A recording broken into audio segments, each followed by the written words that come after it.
Welcome back to Graveyard Dance. This week, we have a particularly scary theme for this week's stories.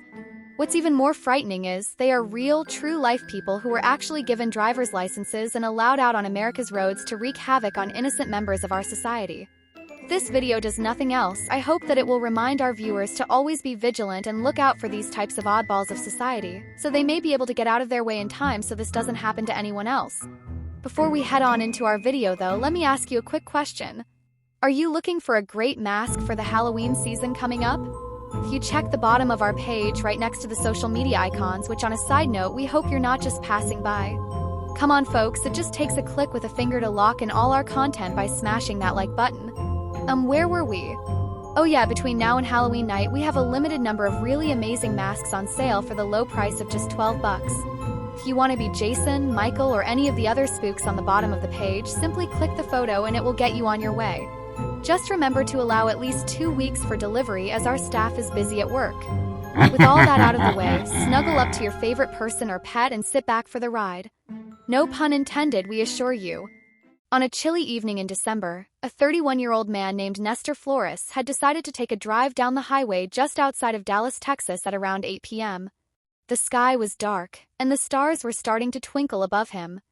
Nestor sat in his car with both hands tightly gripping the steering wheel, focused and alert as he drove along the road.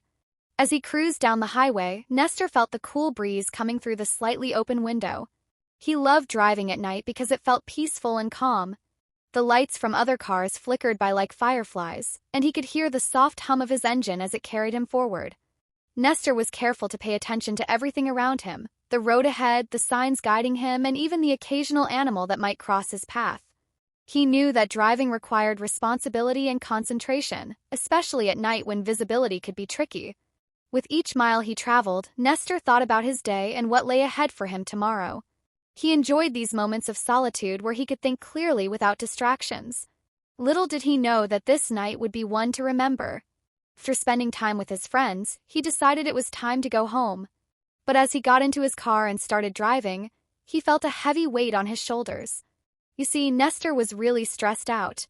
He had driven this route many times before, so he knew it well. However, there was something that made him nervous: the state troopers. These were the police officers who watched over the roads to make sure everyone was driving safely. Nestor noticed that they seemed to pull people over quite often, and that made him anxious. The reason for Nestor's worry was that he had enjoyed a few drinks with his friends during their night out. While he thought he hadn't had too much to drink, enough to feel okay behind the wheel, he still knew that if he got pulled over by the police, it could lead to big trouble for him. In addition to this worry, there was another thought nagging at him in the back of his mind. Over the past couple of years, Nestor had experienced some minor run-ins with the law. These past experiences made him even more anxious about getting stopped by the police again. As he drove along the familiar road, all Nestor wanted was to get home safely without any problems. He kept glancing around nervously, hoping not to see flashing lights in his rearview mirror. He had just finished hanging out with his friends and was driving home. Nestor felt okay. He didn't think he had too much to drink, but he knew that if a police officer stopped him, things could get complicated. You see, Nestor had gotten into a little trouble with the law a couple of times in the past few years, and that made him nervous. Nestor also had another reason to be worried.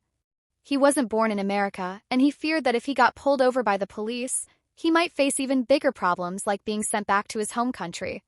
This thought made him even more anxious. All Nestor wanted was to drive safely home and crawl into bed without any worries.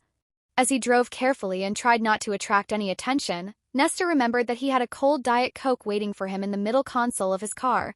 He thought it would be nice to have a sip while driving. So, keeping his eyes mostly on the road ahead, he reached down to grab the drink. He uncapped it and took a refreshing sip.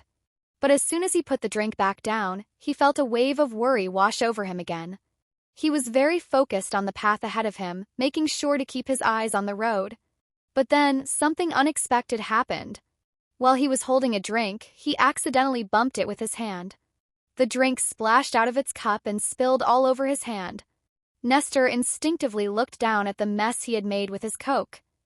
He quickly managed to put the drink back into its cup holder, but when he looked back up at the road, he saw something shocking: a deer standing right in the middle of the road. He realized that he was too close to swerve away from it safely. Before he could react, he crashed into the deer at full speed. The impact was strong. The deer hit his front windshield so hard that it caused a big dent in the passenger side window and then flipped over the back of his car. Despite this scary situation, Nestor stayed calm. He knew that if he swerved wildly after hitting the deer, he might crash into another car coming toward him or lose control of his vehicle. So instead of panicking, he kept driving straight ahead and slowly began to slow down. As he pulled over to the side of the road, he glanced back over his shoulder to see if the deer was still lying in the road. He was feeling a bit shaken up because he had just been in a really scary car accident. You see, out of nowhere, a deer had jumped right in front of his car. It all happened so fast that Nestor didn't have time to react. He worried that maybe the deer had hit another car too. When Nestor looked over his shoulder to check if everything was okay, he noticed that the road behind him was clear. There were no other cars around and, thankfully, no deer either. Even though he felt shaken up from the accident, it seemed like everything was calm on the highway at that moment. No police cars were rushing towards him, which made him feel a little better. Nestor pulled over to the side of the road to catch his breath. Physically, he was all right, nothing hurt too badly. He also hoped that the deer had managed to run away safely after their collision. But when he looked at his car, he realized it had taken quite a beating. The front of his car was damaged badly, and especially on the passenger side where the windshield was caved in. Even with all this damage, Nestor could still see through his side of the windshield just fine. He took a deep breath and tried to calm himself down after such an unexpected and horrifying accident. Even though he felt really bad about it, he noticed that his car seemed to be working just fine after the accident. Nestor thought to himself, "What can I do? It's nighttime and I can't really go looking for the deer." He realized that nobody had seen what happened, and since everything seemed okay with his car, he decided to keep driving home. He figured he would deal with any problems in the morning. However, after driving 38 more miles from where the accident happened, things took a turn for the worse. Suddenly, Nestor heard a terrible rattling noise coming from his engine. To make matters worse, smoke started pouring out from under the hood of his car. Nestor knew this was not good at all. If he didn't stop soon, someone might see him and pull him over. Feeling frustrated because he was so close to home now, Nestor decided to pull off the highway. He found a parking lot at a fast food restaurant and came to a stop there. It wasn't exactly how he wanted his night to end. Suddenly it started to make strange noises and smoke began to pour out from under the hood. Nestor quickly pulled over and turned off the engine, hoping that maybe if he waited a little while, the problem would fix itself. He sat there for a few minutes, watching the smoke swirl around his car like a little cloud. But after waiting, Nestor noticed that the smoke didn't go away at all. When he tried to start his car again, it just wouldn't turn on. Nestor felt worried because he knew something was wrong and that he needed help. He decided it was time to call a tow truck to take his car to the mechanic. However, when he reached for his phone to make the call, he realized it was dead. Oh no! He didn't have a charger in his car either. Nestor felt frustrated because now he couldn't even call anyone for help. Just when he thought things couldn't get worse, he looked up and saw a fast food restaurant nearby that was still open. A light bulb went off in his head. Maybe they could help him out. So Nestor got out of his smoking car and walked into the restaurant. Once inside, he approached the counter where a startled worker stood. With hope in his voice, Nestor asked if they had a phone charger that would fit his phone so he could call for a tow truck. The worker just sort of stood there with a look of horror on their face. What on earth is wrong with this person? Nestor thought to himself. The worker quickly retreated to the back of the restaurant, and with no one else there to help, Nestor simply shrugged off their strange behavior and decided to go sit in his car. He felt that maybe in a few hours more people would be out and he could get someone to call him a tow truck and that he'd then finally be able to make it home to get that much needed sleep, but that's definitely not what happened. He did drift off for a bit, but his slumber was about to get interrupted in the most surprising of ways.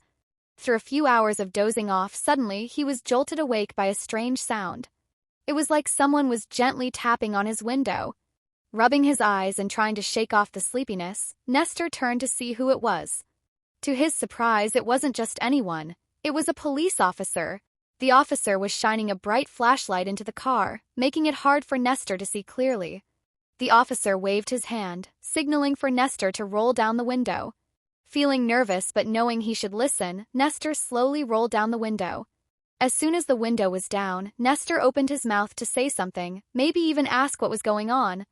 But before he could get any words out, the officer said firmly, "Get out of the car." Nestor's heart started racing as he thought about why the officer seemed so serious and why he wanted him out of the car.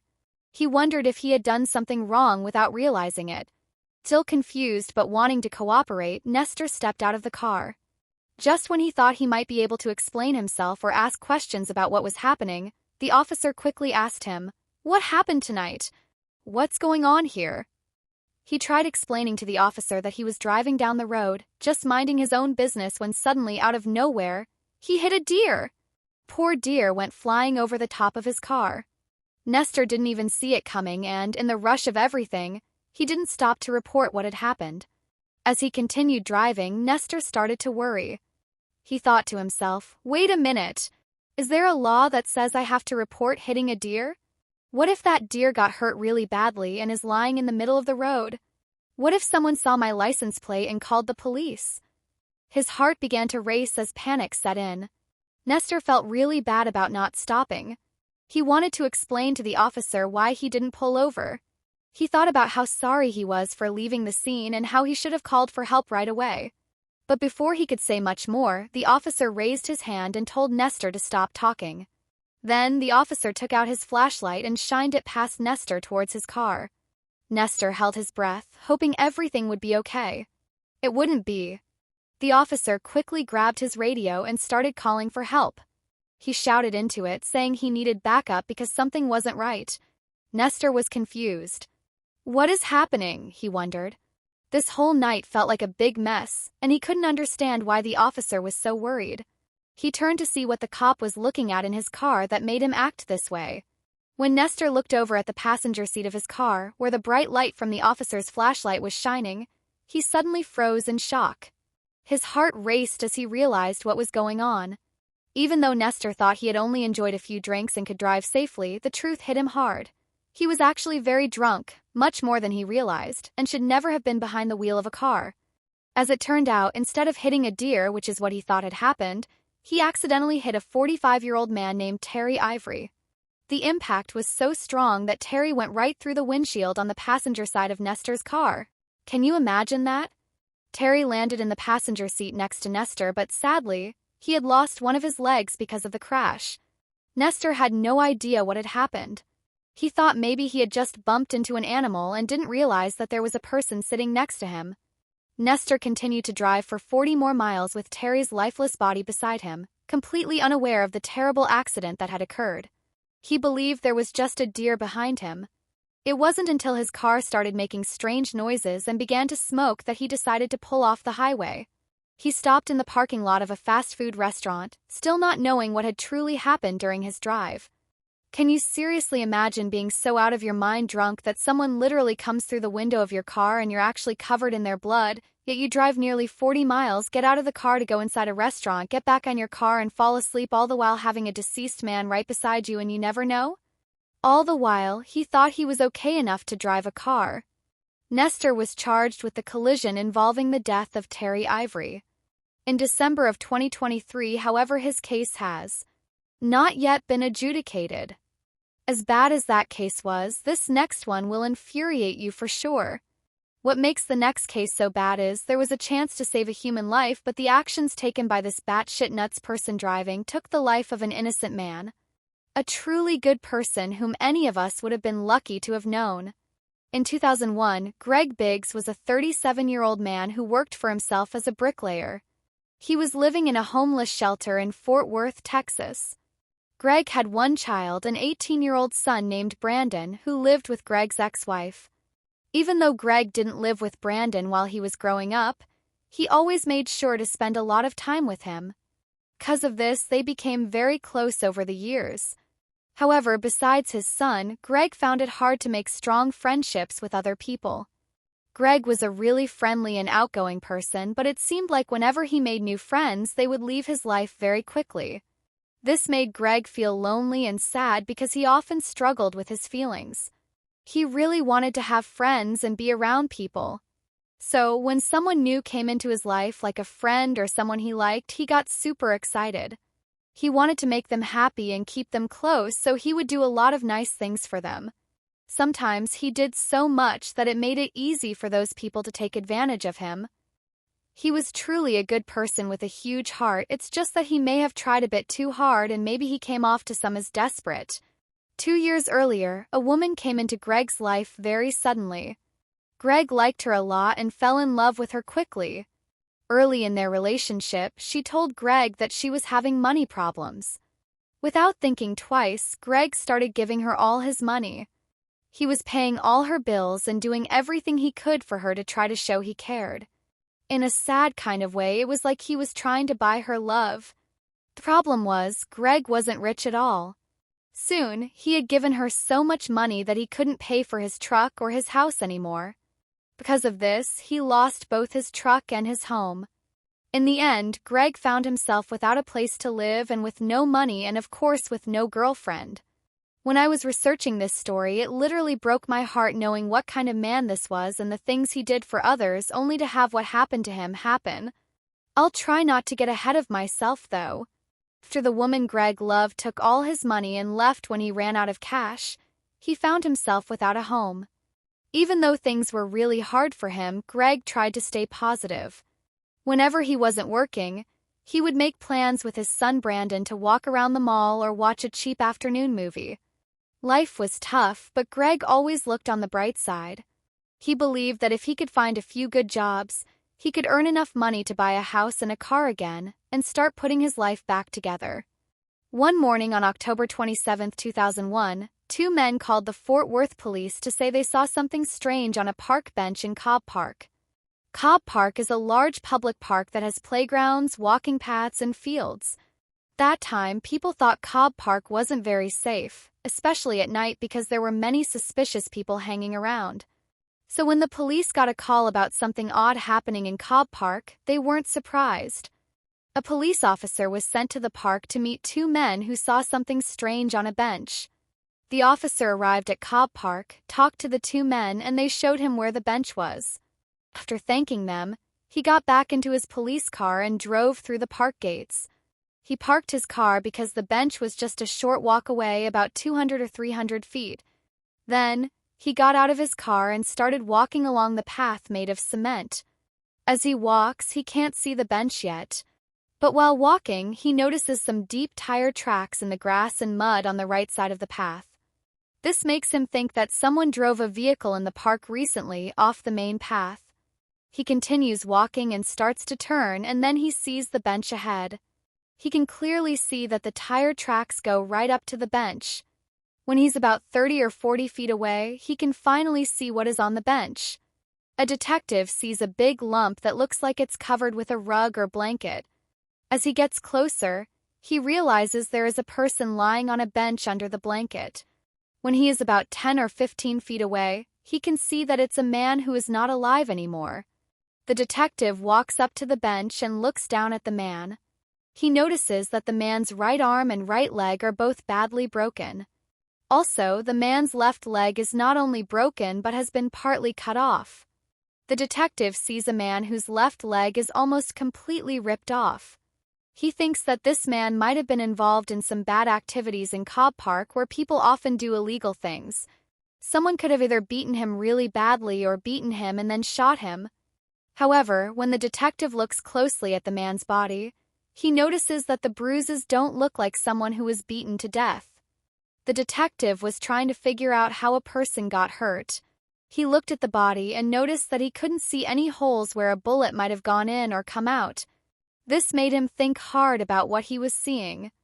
Then, he saw that there wasn't much blood around the bench or on the body, even though the person's left leg was almost cut off. If someone lost that much of their leg, there should be a lot of blood everywhere. Since there wasn't, the detective thought that the injuries must have happened somewhere else. The detective called for help, and more detectives arrived to look at the area where something bad happened. They figured out that a man was killed outside of the park. They weren't sure how he died, but it looked like he was hit with something hard. After he was killed, the people who did it drove him into Cobb Park, which is why there are deep tire marks on the side of the path. They left his body on a bench there. Later that day, a medical examiner came and confirmed that the body belonged to a man named Greg Biggs. On the same day Greg was found, the police started looking into what happened. They talked to people who had been in Cobb Park that day or in the days before. They also spoke with some known troublemakers who they thought might have gone to Cobb Park. Police checked video footage from cameras both inside and outside the park, but nobody had any information about what happened to Greg. The video they looked at didn't show anything interesting, so Greg's case started to slow down and no one knew what to think about it. Then, in February 2002, about 4 months after Greg was found, the Fort Worth Police Department got a phone call from a young woman named Miranda Daniel. She said she knew what happened to the man in Cobb Park. First, her story was so surprising that the police thought it might be a joke. But when they checked out the address she gave them, they found out she was telling the truth. This is the horrifying true story of what happened to Greg Biggs on October 25, 2001. 36 hours before Greg was found in Cobb Park, a 25-year-old nurse's assistant named Shanti Mard went to visit her friend Tiesi Rice, who was called T. Fry. Shanti grew up in a loving and stable family in Fort Worth, Texas. Her parents taught her to be kind, work hard, and stay out of trouble. When Shanti was a teenager and in her early 20s, she acted like a good girl around her parents and family. She always followed the rules and did what she was told. But when she was away from them, especially when she hung out with her friend T. Fry, she would show her wild and rebellious side.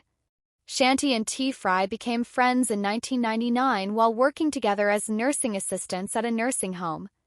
T. Fry had just left a really bad marriage, and when she met Shantae, she was looking for someone to have fun with and meet new people. Shantae didn't know she wanted to do those things at first, but being around T. Fry made her excited about trying new experiences. Soon, both women became close friends because they both wanted to enjoy life and have a good time together. Soon, they weren't just having fun on the weekends by drinking and partying. They started using drugs before going to work, which meant they were not in a good state when helping people who needed care. Think about it, would you want these two taking care of someone you loved? Not me, that's for sure. Now, let's go back to October 25th. Shanti arrived at T. Fry's apartment. When she got there, they began drinking some alcohol and smoking marijuana and taking another drug that we won't talk about here. Let's just say they were pretty well messed up. After taking these substances, both women felt pretty buzzed and ready to have a good time. T. Fry and Shantae left T. Fry's apartment. They went downstairs and got into Shantae's car. Shantae drove them to a club called Joe's Big Bamboo. They had a plan to meet a guy named Cleet Jackson who liked Shantae. When they got to the club, they would hang out with Cleet. The end of the night, Shantae and Cleet were going to spend the night together. Shantae and T. Fry parked their car in the parking lot of Joe's Big Bamboo.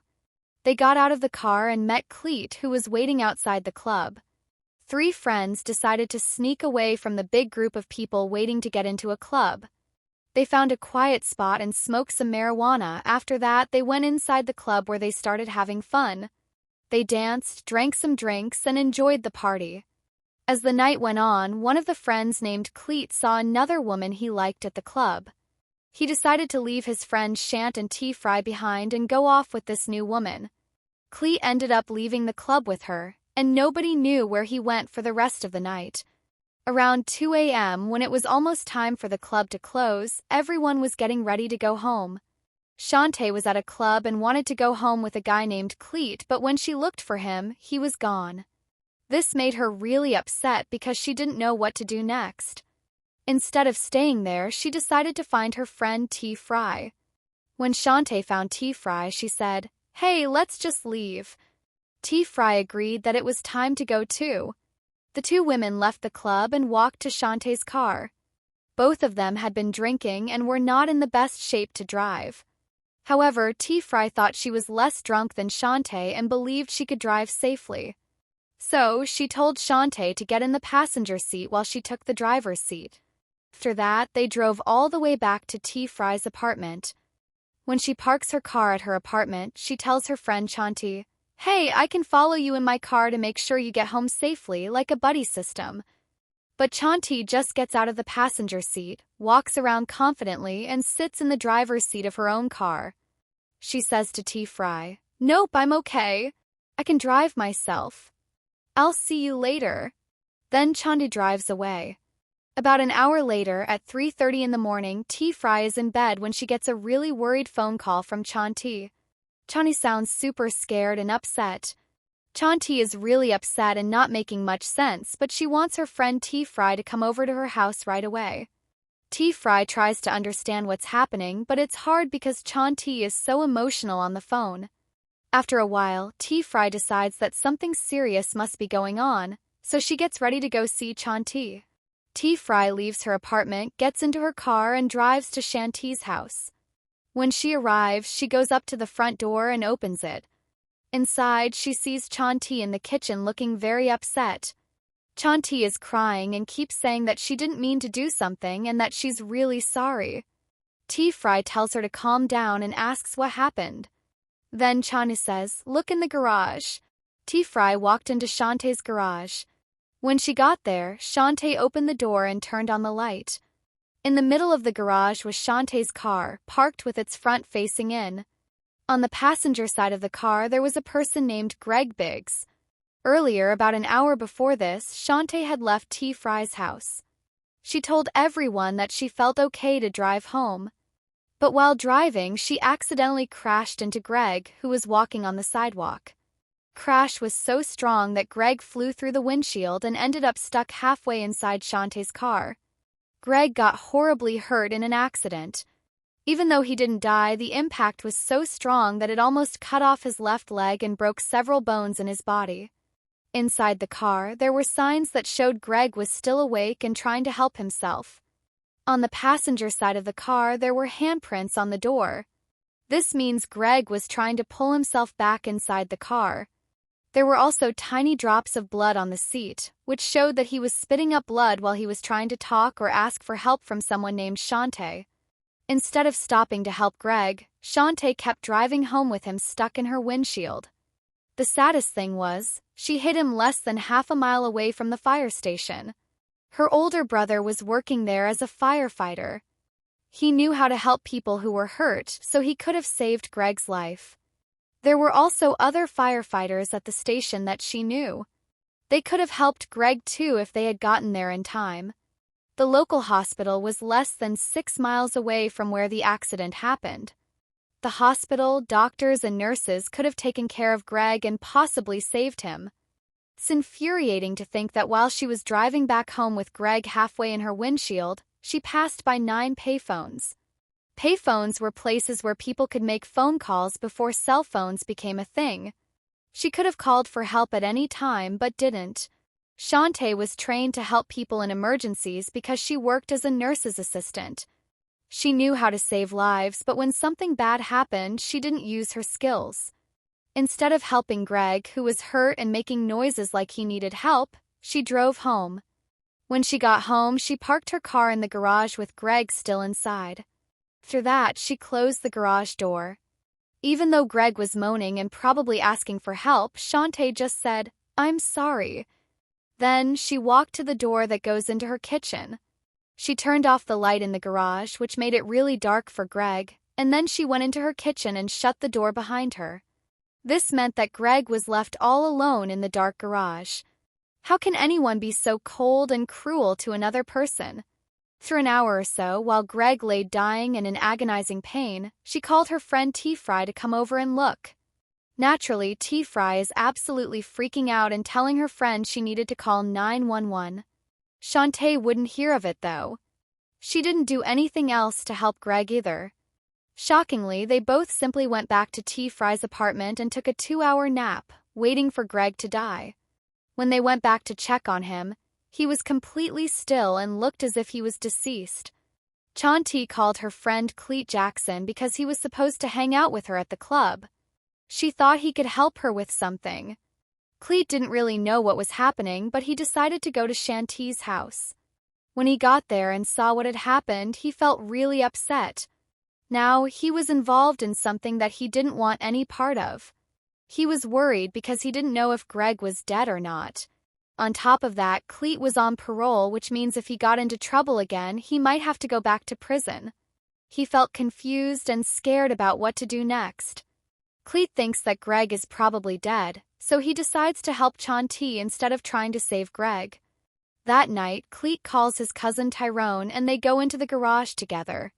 They find a carpet and lay it down next to the car where Greg is stuck in the window. Cleet and Tyrone feel a bit awkward, but they say sorry to Greg since they know he can't hear them. Then, they pull him out of the window and wrap him up in the carpet. After that, they put him in the back of one of the car. They drive to Cobb Park and go through the gates. Once inside, they walk over to a bench and gently place Greg's wrapped-up body on it. First, they thought about burning his body or hiding it, but Cleet believes it's important to leave him somewhere public so that his family can find him and have a chance to say goodbye properly. Think about that for a moment. All of the people who have now seen Greg in that horrible situation, and not a single one of them tried to do anything to help him whatsoever. Chanti told her friends Cleet, Tyrone, and T-Fry to keep a secret and promised they wouldn't tell anyone. But just a week after Greg's body was found, Chanti went back to Joe's Big Bamboo and acted like everything was normal. Eventually, T-Fry shared the secret with some of her friends, and soon enough, people started talking about it. One person who heard the news was Miranda Daniels. She didn't like Chanti very much, so she decided to call the police and tell them what she knew. When the Fort Worth police got Miranda's tip, they started looking into it. They went to Chanti's house and looked in her garage. Inside, they saw her car. The front window was broken because something had smashed through it, and there was blood all over the inside of the car. It looked like Chanti had tried to hide what happened. She took out the seats and burned some things, but she didn't really get rid of any important clues.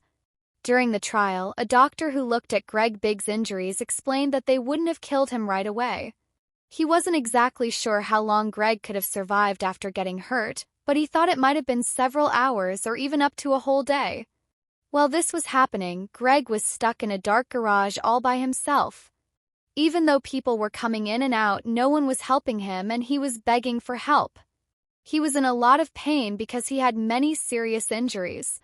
His leg was almost cut off and he had cuts all over his body. He would have been trying really hard to pull himself out through the broken windshield of the car. Every time he moved, sharp pieces of metal and glass would hurt him even more. It must have been a very terrible way to suffer before he finally passed away. All of the medical professionals and all of the law enforcement officers claimed that had Chanti brought Greg in to get medical attention at any point in the first couple of hours, even just the most basic medical care, he would have lived. His death is entirely because of Chanti's absolute indifference.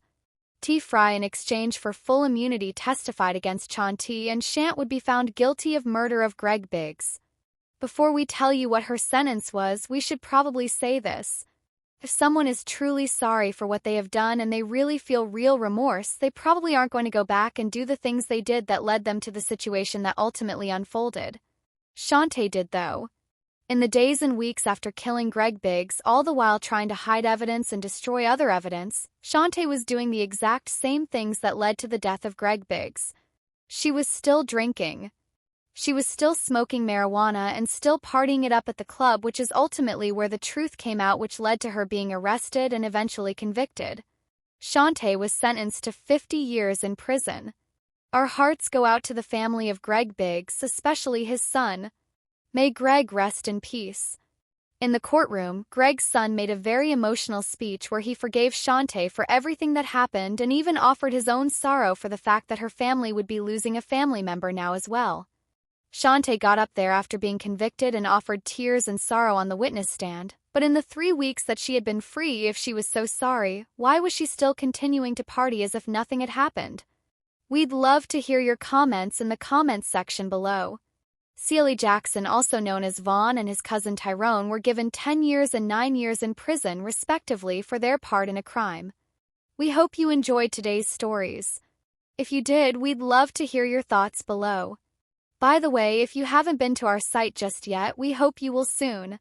By the time this video comes out, you'll have just days left to get the remaining t-shirts and other merchandise for 15% off at graveyarddance.com. Just look for the storefront here, click that, place your order, and use the promo code BLUEGHOULS. All one word. That offer is good until September 16, 2024.